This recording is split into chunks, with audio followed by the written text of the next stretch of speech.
Hello friends, मी नेहा जाधव माझ्या YouTube चॅनलवर तुमचं स्वागत करत आहे. आज आपण बघणार आहोत मिसळ. 1.5 तांबे पाणी टाकून घेतलेलं आहे आपण मटकीमध्ये. ही शिजवून घेऊया. आपण चांगली शिजवून घेतलेली आहे. त्याचा मसाला तयार करून घेऊया.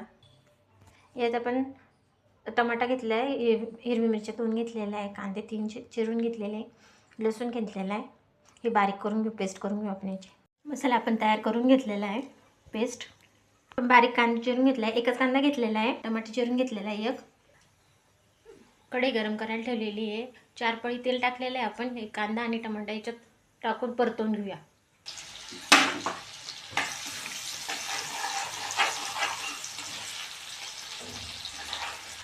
कांदा परतवून घेतलेला आहे. आता आपण टमाटे मिक्स करू.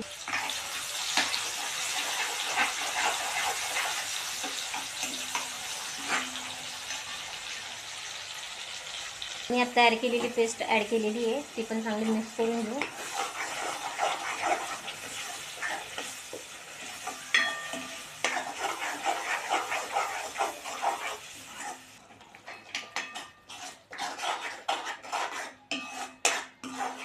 त्याला चांगलं परतवून घेऊ, तेल सुटेपर्यंत.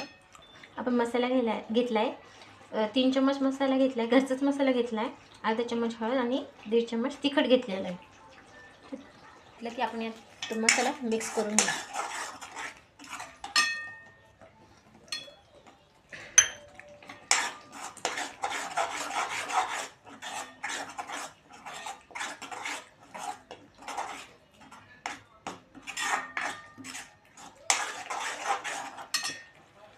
तेल सुटेपर्यंत आपण चांगलं हे करणार आहोत. थोडं थोडं पाणी ॲड करूया, जेणेकरून खाली मसाला चिटकणार नाही. याला बारीक गॅसवर होऊ द्यायचं आहे चांगलं, तेल सुटेपर्यंत. बघू शकता चांगलं असं तेल सुटलेलं आहे.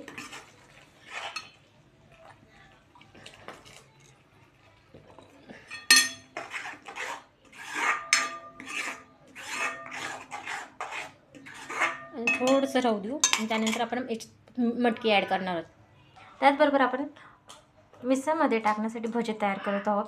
बेसन पीठ घेतलं मी 3 चम्मच, मोठे पोह्यांचे चम्मच. हे पेस्ट केलेली आहे हिरवी मिरचीची, मीठ टाकलेलं आहे. हे आपण नंतर भिजवून घेऊया. याला चांगलं तेल सुटलं. आता मटकी ॲड करून घेऊ आपण. यात आपण मटकी ॲड केलेली आहे, चांगली एकजीव करून घेऊ. थोडंसं पाणी ॲड करूयात, खूप नाही टाकायचं आहे.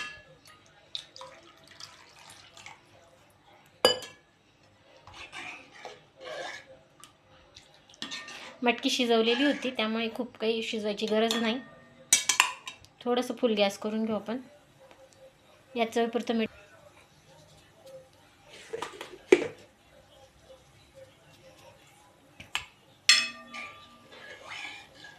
उकळी आली की बारीक गॅस करूया.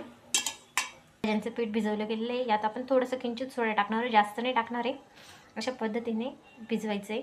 थोडं पातळच केलेलं आहे आपण. भाजीला उकळी असतोपर्यंत आपण भजी तयार करून. भाजीला चांगली उकळी आलेली आहे.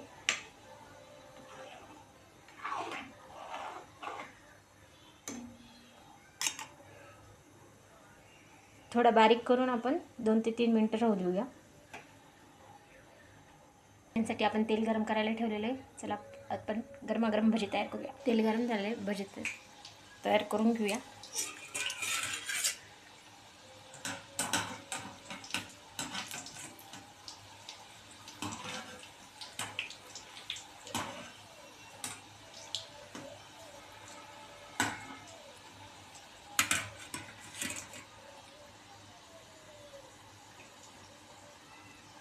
थोडा बारीकच गॅस ठेवायचा आहे.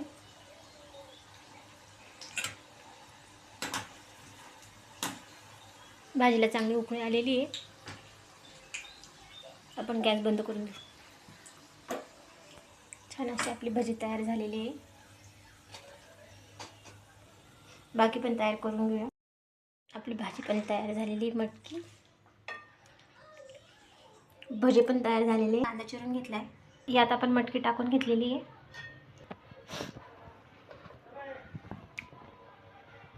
थोडा कांदा टाकून घेतला आहे आपण यात.